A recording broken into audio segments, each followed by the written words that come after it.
کہ چنے ہم کیوں پڑھتے ہیں؟ چنے اس لیے پڑھتے ہیں کہ بزرگان دین نے جو بھی باتیں کی ہے نا تول ناپ کر کی ہے، پہلے ان کو تولا ہے، ناپا ہے حدیث کے زمرے میں، پھر آگے ہم تک پہنچائی۔ صوفیاء فرماتے ہیں کہ 12.25 کلو چنے ہو نا، 12.25 کلو چنے ہوں تو کہتے ہیں کہ وہ تقریباً 1.25 لاکھ بنتے ہیں۔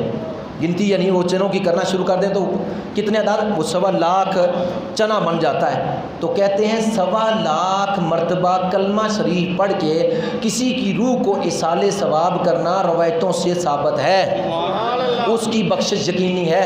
جس کو ایصال ثواب کیا جاتا ہے اس کی بخشش یقینی ہے کہ اللہ اس مرنے والے کی بخشش فرما دیتا ہے۔ حضور علیہ السلام نے حدیث میں فرمایا افضل الذکر لا الہ الا اللہ، کہ سب سے بڑا اور افضل جو ذکر ہے وہ کلمہ طیبہ ہے۔ دوسری حدیث میں فرمایا کہ کلمہ طیبہ جنت کی چابی ہے، اور تیسری حدیث میں فرمایا کہ کلمہ طیبہ جو ہے وہ جنت کی قیمت ہے۔ اس لیے ہم جو ہے وہ 1.25 لاکھ مرتبہ کلمہ پڑھ کے اپنے مرنے والے کی روح کو ایصال ثواب کرتے ہیں تاکہ اس کی بخشش یقینی ہو جائے۔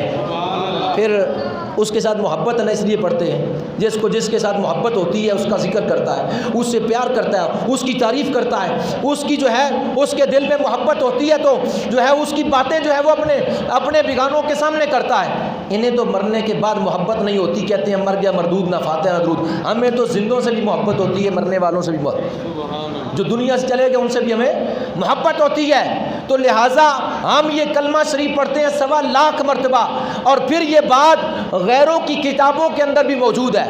سنیے، تہذیب الناس ایک کتاب ہے مولوی قاسم ننوتوی کی، اس میں یہ بات لکھی ہے کہ حضرت سیدنا جنید بغدادی رحمۃ اللہ تعالیٰ علیہ ان کا ایک مرید تھا اور اہل کشف میں سے تھا، یعنی کشفی علم رکھتا تھا۔ اس کی آنکھوں کے سامنے سے اللہ پردے ہٹا دیتا اور قبر کے اندر جو مردے کی حالت ہوا کرتی وہ دکھا دیتا، یعنی اس منزل پر وہ فائز تھا، اہل کشف میں سے تھا جنید بغدادی کا مرید۔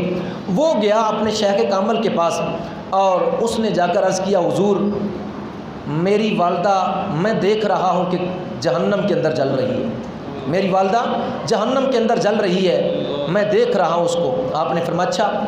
حضرت جنید بغدادی رحمۃ اللہ تعالیٰ نے اس کو بتایا نہیں، اپنے دل ہی دل میں آپ نے 1.25 لاکھ مرتبہ کلمہ شریف پڑھا ہوا تھا، سبحان اللہ، 1.25 لاکھ مرتبہ کلمہ شریف پڑھا ہوا تھا۔ اس وجہ سے اس کی والدہ کی روح کو ایصال ثواب کر دیا کہ اللہ کے محبوب نے فرمایا ہے کہ اگر اتنا کلمہ کسی جو ہے مرنے والے کی روح کو پہنچا دیا جائے تو اس کی بخشش یقینی ہے۔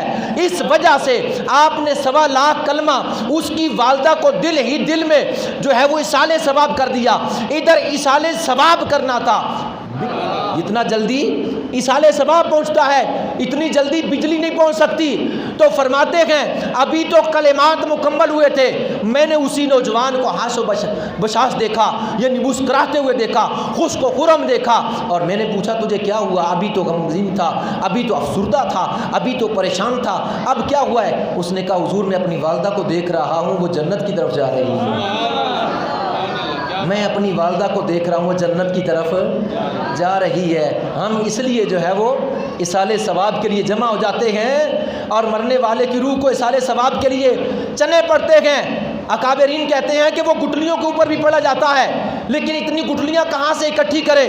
وہ کنکریوں کے اوپر بھی پڑا جاتا ہے، اتنی کہاں سے اکٹھی کریں؟ دقت ہوتی ہے، تکلیف ہوتی ہے، لہٰذا چنے لے آؤ جو ہے ایصال ثواب کے لیے۔ چنے پڑے بھی جائیں گے اور طعام کے لیے کام بھی آ جائیں گے، کھانے کے کام بھی وہ پڑے بھی جائیں گے اور کھانے کے کام بھی آ جائیں گے۔ اور اگر کسی ذی روح کو جو مسلمان اگر کسی ذی روح کو جس کے جسم کے اندر روح ہے اس کو ایک گھونٹ پانی پلا دیا یا ایک لقمہ کھانا کھلا دیا، میرے مصطفیٰ کریم علیہ السلام نے فرمایا کھانا اور پانی پلانے والے کی بخشش ہو جائے گی اور اللہ اس کو جنت عطا فرما دے گا۔ اور وہ رمضان مبارک میں علماء حدیث بیان کرتے ہیں، حضور نے فرمایا اگر کھجور کا خشک ٹکڑا، اس کا ایک چھلکا ہی اگر کسی روزے دار کو کھلا دیا تو اللہ اس کی بخشش فرما دے گا۔ کسی کو پانی پلا دیا ہے دیکھا ہے سنانی بخاری کے اندر حدیث ہے کہ بندے نے جو ہے کتے کو سیراب کیا تھا، اللہ نے اس جو ہے عمل کی وجہ سے کو جنت عطا فرما دی۔ ارے اگر کسی کتے کو پانی پلائے تو اللہ اس عمل کی وجہ سے اس مسلمان مومن کی بخشش کر دیتا ہے، اس کو جنت عطا کرتا ہے۔ تو نبی کے غلاموں کو اگر پانی سے سیراب کیا جائے، کھانے سے پیٹ بھر دیے جائیں، تو جب ان کے منہ سے جو ہے دعائیں نکلے گی تو کھلانے والے پلانے والے کی بخشش کیوں نہ ہوگی، اور جو جس کی روح کے لیے نیت کی گئی تھی اس کی بخشش کیوں نہ ہوگی۔ اگر کتے کو پانی پلانے سے بخشش ہو سکتی ہے تو انسان اعلیٰ ہے یا کتا اعلیٰ ہے؟ مزید معلومات کے لیے ہمارا یوٹیوب چینل فیضان زندہ پیر وزٹ کیجیے۔ مزید معلومات کے لیے ہمارا یوٹیوب چینل فیضان زندہ پیر وزٹ کیجیے۔